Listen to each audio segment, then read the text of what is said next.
nakakita na ba kayo ng flood control project sa inyong lugar? Paano ba tilalarawan ito? Pagka-flood control project. Eh, yun nga, hindi. Kasi nakita natin, di ba, yung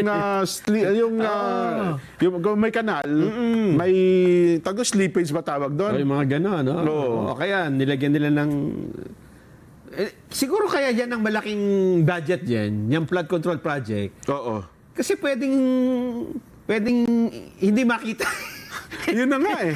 Hindi ba? Oo. Kumbaga sa description, napaka-big. Oo. Napaka-big. Yung parang napakalabo. Oh, kasi hindi natin malaman paano mo yung declogging operation at saka yung flood control. Oo, kung nasaan doon, di ba? Yun na nga eh. Yung declogging, may makikita kami sa, di ba, yung sinusundot yung mga drainage para daanan ng maayos ang daloy ng tubig. Pero yung flood control, hanggang ngayon, paano ba natin lalarawan ng flood control? Kasi may paliwanag dyan. Meron niyang infrastructure din eh. Oo eh. Hindi ba? Yung halimbawa, yung sa MMDA naman, yung kanilang yung pumping station. Oh, yun. Part din daw po ng flood control yun. 'Di ba? Kasi hinihigop niya kapag tumaas ang tubig para ilabas papunta ng dagat. Pero yun tawag nila pumping station, part ng flood control. Well, hindi ko kasi namin may larawan sa inyo, pero kayo po nga amin tatanungin. Kung ang sagot niyo po ay meron dito sa amin, letter A. Kasi halimbawa, noong mga medyo maaraw-araw pa, mababalitaan naman nila doon eh. Oy, may ginagawa doon dito. Ano yan? Flood control. Project daw ito para sa baha. Flood control po ito. Ayun. Hindi ba? Oho.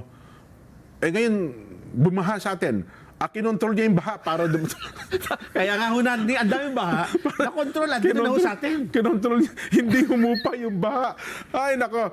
Ulitin ko po kayo po dyan sa inyong lugar, may nakita ba kayong flood control project sa inyong lugar? Kung ang sagot niyo po ay opo, meron po dito sa amin, letter A. Kung ang sagot niya naman ay mukhang wala po Inikot ko na po yung buong bayan namin wala po. Tsaka sabihin niya dito na ako tumanda. Yan. Dito ako sinilang ni anino ng flood control project na wala naman kami nakita eh. Pati construction ng flood control pero baka naman kasi walang baha sa lugar nila kaya walang flood control projects. Wala, pero may budget. Ito bang reaction mo na? Basta tayo ng reaction, ha? B, wala po kami nakikita dito sa amin. Kami po gumagawa ng paraan para lumabas ang tubig ulan papuntang dagat po. Just Vlog ng La Union. Salamat. B, wala po. Nelson Dadan ng Imos, Cavite. B, wala po. Merong siguro money control po sa bulsa ng mga may pakananyan. J. Ryan Santos, Luzon Avenue, Quezon City. Wala po. Puro flood lang. Walang control. Earl Asuncion ng Caloocan North. B, wala po. Ricardo Cruz, Los Baños, Laguna. Wala po. Nasa bulsa na po. Guillermo Macapagal, London, England. B, wala po. Arlisa Cañete ng Singapore. B, wala po. Ewoks Miguel, San Pascual, Batangas. Pero sa Singapore, magandang flood control projects, Kasi yung baha doon, iniipon nila Diba? Ginagamit. B, yes, recycle. B, malabo pa po sa sabaw ng pusit. Yan na naman tayo. Ate Amor, talaga suki mo yung pusit na yan. Ate Amor, laksamana ng Kuwait. Meron po, walang epekto sa lakas ng ulan. Chito, homisilyada ng Tawi-Tawi. Wala po, ni mga sakong buhangin. Allen Kiambao ng Angeles City. Ay, B, wala po. Flood lang meron. Wala pong control. Magnus ng Quezon City. B, wala po ako nakakita sa flood control dito sa First District ng Misamis Oriental, Archumampan, Talisayan, Misamis Oriental. B, wala po.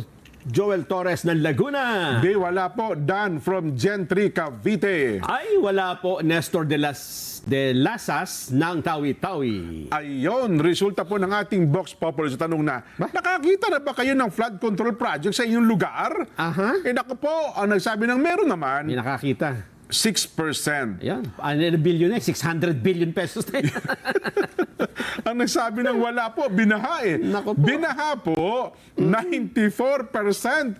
Baka hindi nyo lang tinitignan. Ako naniniwala hindi nyo lang tinitignan Kasi sa buong Pilipinas, last year, 5,000 mahigit yan Diba? Sabi ng Pangulo doon sa kanyang SONA, 5,000 mahigit yan, flood control projects, at ginugulan po ng mahigit kalahating 500 billion. So kalahating trilyon. Ngayon pong taong ito, 300 billion. Doon sa report mo kahapon, di ba, binabanggit mo? Hindi nakita ko, may kabuuan pala niyan, 600 billion This year? Oo. Mantakin mo yan. So nakakakalahati na tayo. 300 billion na po ang inilaan. At sa kabuuan pa rin ng taong ito, Tinaasan pa ba? Oo. Ginawa ng 600 billion? pa. Oo. Eh, kasi nga naman binabaha. Tama Yes, din naman, taasan pa ng taasan. Ano? Marami nga naman binabahang lugar. Ay, nako.